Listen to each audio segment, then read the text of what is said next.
অতি সক্রিয় পুলিশ, স্তব্ধ যান চলাচল, দীর্ঘ সময় ধরে যানজট নবদ্বীপ কৃষ্ণনগর রাজ্য সড়ক সহ গৌরাঙ্গ সেতুতে। কলকাতা নবান্ন অভিযানের রেশ কি পড়লো এবার নদীয়ার নবদ্বীপে? এমনটাই প্রশ্ন সাধারণ মানুষ থেকে সকল গাড়ি চালকদের।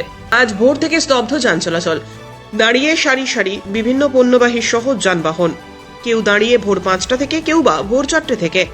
চাঞ্চল্যকর ছবিটির দেখা মিলল মঙ্গলবার নবদ্বীপ গৌরাঙ্গ সেতু সহ সমগ্র রাজ্য সড়কের ওপরে। কৃষ্ণনগর থেকে লরি নিয়ে নবদ্বীপ গৌরাঙ্গ সেতুতে আসতে সময় লেগেছে প্রায় 4 ঘন্টা, এমনই দাবি এক লরি চালকের। এছাড়াও রাস্তায় যানজট থাকার কারণে বিঘ্নিত হয়েছে বাস চলাচলেও। নবদ্বীপ গৌরাঙ্গ সেতু টোল গেটের কাছে এসেই থমকে যাচ্ছে বাস, ফলে নিজেদের গন্তব্যে পৌঁছতে কার্যত পায়ে হেঁটে যেতে হচ্ছে সাধারণ মানুষকে। তবে কি কারণে এই যানজট স্পষ্ট নয়। সাধারণ মানুষ সহ বিভিন্ন গাড়ি চালকদের দাবি, কলকাতার নবান্ন অভিযানের জন্যই পুলিশ এই পদক্ষেপ গ্রহণ করেছে। তবে সাধারণ মানুষের একাংশের দাবি, এই নবান্ন অভিযান ছাত্র সমাজের যথেষ্ট তাৎপর্য আছে। বর্তমান সময় এটা তাৎপর্যপূর্ণ, বরং এটা আগে করা উচিত ছিল। তবে যান চলাচল স্বাভাবিক করতে বদ্ধপরিকর নবদ্বীপ থানার পুলিশ প্রশাসন সহ নবদ্বীপ ট্রাফিক পুলিশও। অ্যাম্বুলেন্স এবং সববাহী গাড়ি সহ বিশেষ জরুরি পরিষেবার গাড়িগুলোকে বের করে দ্রুত গন্তব্যের উদ্দেশ্যে পৌঁছে দেওয়ার ব্যবস্থাও করতে দেখা গেল প্রশাসনের কর্মকর্তাদের।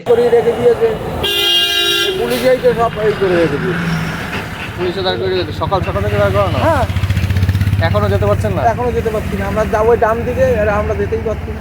পুলিশে কি গাড়ি ফাড়ি সব আটকে দিয়েছে? হ্যাঁ, ওই যে রাস্তা এই করে রেখে দিয়েছিল। কি করেছিল, ব্যারিকেড? হ্যাঁ, আপনি কোথা থেকে আসছেন? আমি কৃষ্ণনগর থেকে আমি আসছি। কৃষ্ণনগর থেকে নবদ্বীপ গৌরাঙ্গ সেতু 6টা থেকে আটকে রয়েছে। হ্যাঁ, মোটামুটি ঘন্টা পাঁচেক দাঁড়িয়ে আছে। কোথা থেকে আসছেন? এই তো পানিওয়ালা ভান্ডাখোলা পঞ্চায়েত থেকে। কি কারণে বন্ধ আটকে আছে? এই রাস্তা অপরাধ নবান্নের জন্য,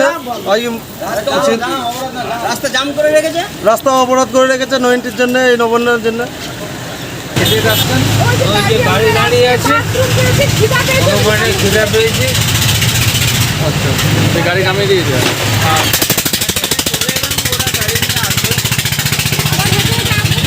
সকাল 6টার থেকে কি কারণে জাম? আমাদের গাড়ি ঘুরে আসে না, কিন্তু জাম আছে, চলছে। এখন স্বাভাবিক? এখন কিরকম? এখন মোটামুটি স্বাভাবিক আছে, একটা সাইড ক্লিয়ার আছে, গাড়ি চলছে, কোনো অসুবিধা নেই। হ্যাঁ, একটা সাইড করে আস্তে আস্তে ক্লিয়ার করা হচ্ছে।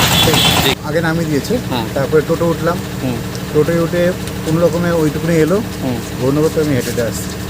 তো কন্ট্রাক্টর বললেন যে নবান্ন বোধহয় ঘেরাও হবে, সেই জন্য এখানে ব্লক মানে লোকেশন ব্লক করে দিচ্ছে। তো খুব ভালো করছে, বুদ্ধি মানুষের খুব, মানে এই যে সাময়িক একটা হ্যারাসমেন্ট বা সকলেরই তো অসুবিধা ভীষণ। সেক্ষেত্রে নবান্ন অভিযান, নবান্ন তো কলকাতাতে রয়েছে, তার আগে এইগুলো এরকমভাবে ব্লক ব্লক করে দিচ্ছে, এই কারণে সারা রাজ্য থেকে যখন লোক যাবে তখন সেই জায়গাটা ব্লক করে দিচ্ছে, ওখানে পৌঁছাতে পারবে না। হয়তো এভাবে তো আটকে যাবে না, আজকে না হলে কালকে হবে, কালকে না হলে পরশু হবে, সবই হবে। এই যে ছাত্র সমাজে আজকে নবান্ন ডাক দিয়েছে, হ্যাঁ, সেইখানে আপনি তো সাধারণ মানুষ, অবশ্যই। আপনার কি মত? যেটা করেছে খুব ভালো করছে, এবং এটা আরও আগে করা উচিত ছিল। তো আমি যাচ্ছি পড়াতে, আমিও পড়াতেই যাচ্ছি, আচ্ছা। ওখান থেকে হেঁটে পড়াতে যাচ্ছি। আমি এখানে অ্যাকচুয়ালি ফ্রি কোচিং করাই। আমার বাড়ি কৃষ্ণনগর থেকে সে ফ্রি কোচিং করে, এখানে একটা মানে খুব পোর ফ্যামিলি আছে পুরো পাড়াটা, ওখানে আমি পড়াই। ব্যুরো রিপোর্ট, উত্তরের প্রহরী।